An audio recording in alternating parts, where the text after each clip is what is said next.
What's up, guys? Welcome back to Newswave. Had a lot of fun here actually over the weekend. Spent some time on the Spawncast and talked a bit about the Spider-Man stuff and a whole bunch of other things as well, including the Battlefield 5 delay. That's actually available on SoundCloud or iTunes now if you want to watch it, and then I believe it's also available in video form for our patrons on the Patreon page.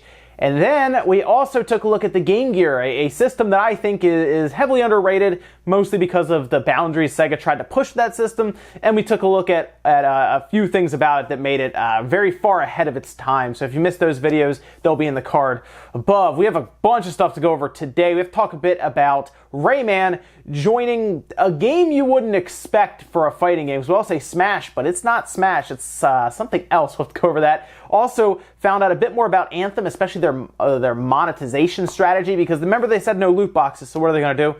Well, we'll go over all of that. First, though, let's get into some of the quick news, starting with Valkyria Chronicles. Do you remember how we were told that it is going to the Switch? We heard, obviously, the fourth one was going to the Switch as well, alongside PS4 and other versions, and it looks like the original one was as well, and it is getting localized, coming out in the United States, Europe, and everything, and it's coming a bit sooner than a lot of us figured. See, Valkyria Chronicles 4 is coming up pretty quickly towards the end of this month, and now it looks like the following month, October 16th, you'll be able to pick up Valkyria Chronicles 1, and if you did buy the fourth one, you'll actually receive an automatic 25% discount for the purchase of that original game, which is already good. So if you're looking into just kind of, if maybe you really get into the fourth one, you're liking it, maybe you missed the first one completely, whether it was on Steam or the PS3, it was a good game still. So if you like the fourth one, it's probably worth looking into that first one as well, and you don't have to wait very long at all. I mean, halfway through October, so by the time the fourth one will come out, you'll be a couple weeks out from being able to pick up the first one as well. Also, I guess a quick warning to Devil May Cry fans,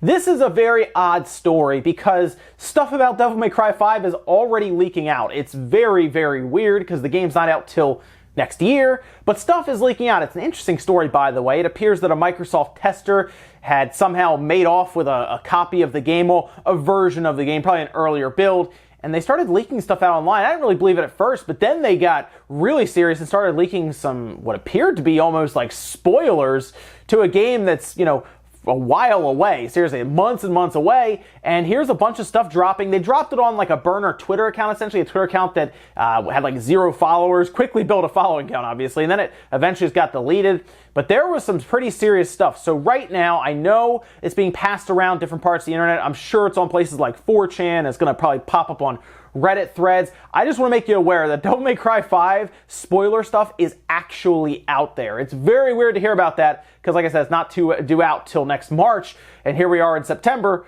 worried about possibly getting any kind of spoiler. Some of the stuff looks like it's from closer to the beginning of the game, probably because this build was like a demo build or something, but there are definitely things we have not seen yet that are already being shown off. So I'm just letting you guys know, be careful with Devil May Cry 5 online. And if you're a fan of the Mario Rabbids Kingdom Battle, the strategy RPG XCOM-like game that came out, was very good. I actually liked the game a lot. There were a few issues here and there, but overall it was a very solid entry. And who would have thought of that after we heard all about this game being Rabbids, Mario, all that crossover. You didn't directly control the characters. It was a strategy. It sounded so weird, but it came out and it was good. A lot of us had fun with it, and I really liked the game. I liked playing through it. I thought it visually looked good on the Switch.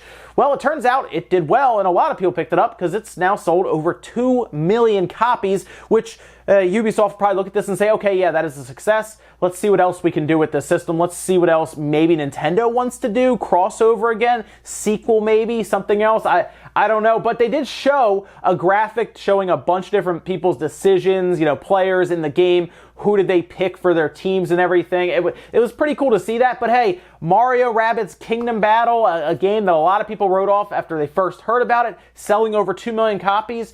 I would say that's a pretty good success right there. All right, with the quick news out of the way, let's jump into some of the bigger stuff, guys. We're going to start right away with Anthem because this is a game that I look at and I'm a bit concerned because I don't know if it looks different enough. Like, people were saying, oh, it looks like Destiny and stuff. I don't know if it quite looks like Destiny because it actually looks a bit faster, and of course it's third person and everything when you actually go out into the world.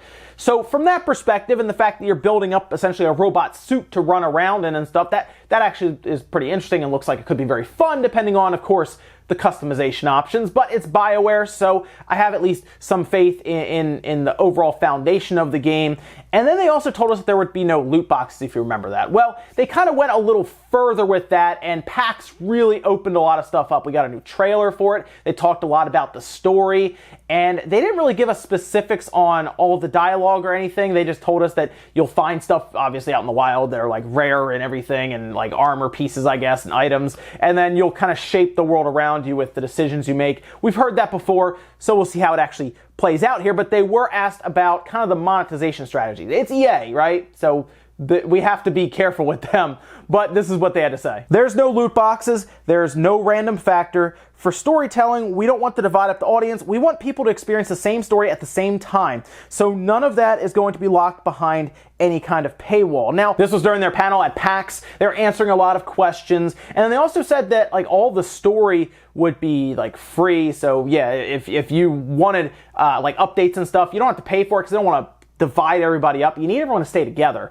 It's kind of what we've seen with things like Sea of Thieves, where it's like a service-based game, and they were talking about selling microtransactions for like cosmetics and stuff. So there'll probably be an item shop in the game that you walk up and you just buy stuff.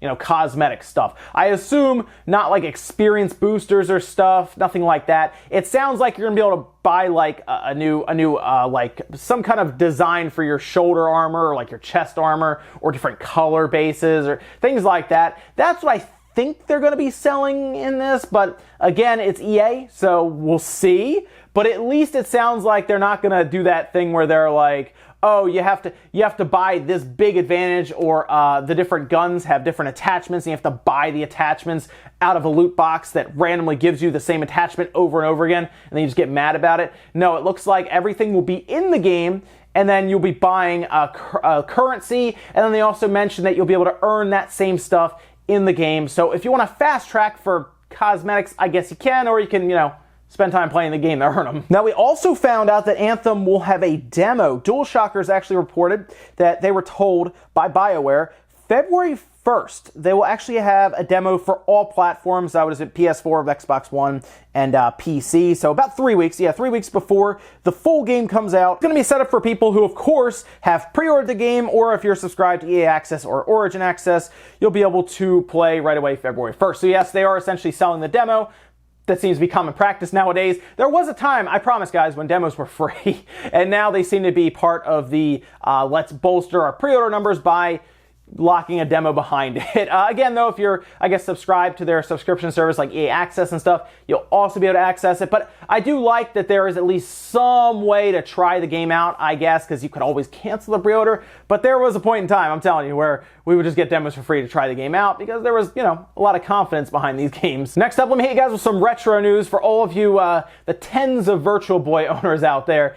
There was a pretty cool mod that took place over the weekend, I believe, and it popped up on Twitter. You're seeing a video here. This is actually done by Wolf on Twitter, and they showed off basically a consoleized Virtual Boy. So they ripped it all out, and they put it in a box, and they put Virtual Boy on it. They made it so you could plug the controller and everything, and it runs straight to a TV, and it looks awesome. What a cool way to do this. And then we found out that there is a way to mod it easier than what you'd have to normally do, and they actually have it for sale over on Virtual Tap, and that will essentially let you have a display out, and then you can pretty much make your own box and everything like they did for the Virtual Boy. Probably more work to it after that because they have it so you have a spot for your controller to plug in, and then you have a spot for the game to slide in. But if you want to make it so that your Virtual Boy can just output video without giving you a headache through, looking through the 3D and everything, you'll lose that 3D effect, but you'll be able to play it right on your TV. And this, of course, means you will be pretty much ripping your Virtual Boy apart, so be aware of that. But it's kind of a cool mod, it's a cool idea, and having a little, I guess, cable like that you can kind of order and plug it all in and kind of wire it up through VGA is pretty neat, and it's definitely a much easier method than having to run like a million wires everywhere to make it work. So Virtual Boy owners, there you go. Next up, let's talk about Rayman going to a game that's, I guess, an arcade fighting game that's not Smash Brothers. I know, it's weird. I think that was one of the characters at the front, I guess, that we were figuring would make their way into Smash, it makes sense, right? Rayman's been around forever. I mean, we're talking like Nintendo 64 days, and Rayman's been on Nintendo platforms consistently, so yeah, that's an iconic character that's been on Nintendo platforms, so it would make sense to kind of jump in. I think Rayman would be pretty easy to put into Smash overall for a moveset and everything, but it looks like they're having Rayman go to a different game, right? At least for now. And that's Ubisoft putting Rayman into Brawlhalla. Now, Brawlhalla is coming out on the Switch, but they did announce this over on Twitter. It's coming out, obviously, on the Xbox One and Switch. They gave us that November release date. This was actually at Gamescom. It's already on PS4 and PC. It's a free-to-play fighting game that is currently, like I said, out on those consoles and PC, and will come to the Xbox One and the Switch in November. Rayman is heading to the game on the same day that it's releasing on the Switch and the Xbox One, November 6th. And this is where it's interesting, because this is Ubisoft publishing Brawlhalla with a developer and everything. So Rayman is their IP to do what they want with. So it's not like Ubisoft is giving it to a developer or another publisher as like a crossover. This is a pretty straightforward, we own this character, we own the rights to this character, let's just put them in a game that we are also publishing. So it's not really going between companies or anything. So I do think, I even asked myself, what does this do to Rayman's Smash chances? If there were any Smash Bros. Chances in the first place, what does this do to those chances? I'm not really sure myself, because I kind of look at this and say, well, it's coming out in November, a month on the Switch, a month before Smash does. Would it be weird if he was in that game and then he's in Smash? I don't know. I guess not. Like, if they really want to make it happen, Rayman will show up in Smash. So I guess this wouldn't affect his chances completely if they absolutely wanted to make it happen. It was an interesting, like, it just popped up on Twitter and I said, wow, I didn't see that one coming. But hey, if you're looking forward to Brawlhalla popping up on your Xbox One or your Switch, or you already have it on your PC or PS4, there you go. You got Rayman showing up in November. Just because. Then our last bit of news, let's talk about Redout on the Switch. Do you remember Redout? Probably not. This is done by 34 Big Things, and they've talked about it for a while now. This thing was announced, it feels like a long time ago. It's been a while. I think it was, like last year, early last year that it was announced, maybe even before then. It's been a while. But Redout is already out on other platforms. In fact, it's like $10 at GameStop now. I think less than that if you have like one of their little cards.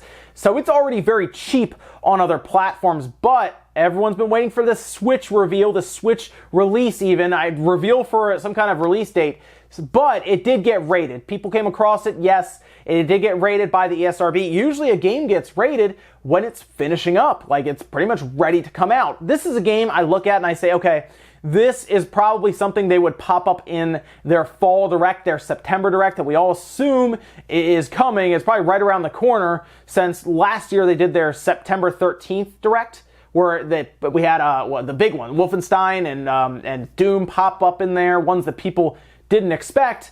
So I believe a September direct is coming, and it would make a lot of sense because they keep talking about how they have new 2018 games to show, and of course new Super Mario Bros. Is coming as well, and then probably some other ones that are kind of making the rounds as well. So I would expect Redout to be an easy one to throw into either a sizzle reel or just to kind of pop up for a minute or two and then say it's coming out November 8th or so, I don't know, somewhere in there. November or October are probably places they could just drop it and be good. But what's interesting here about this is, can Redout sell for a full price on the Switch by itself?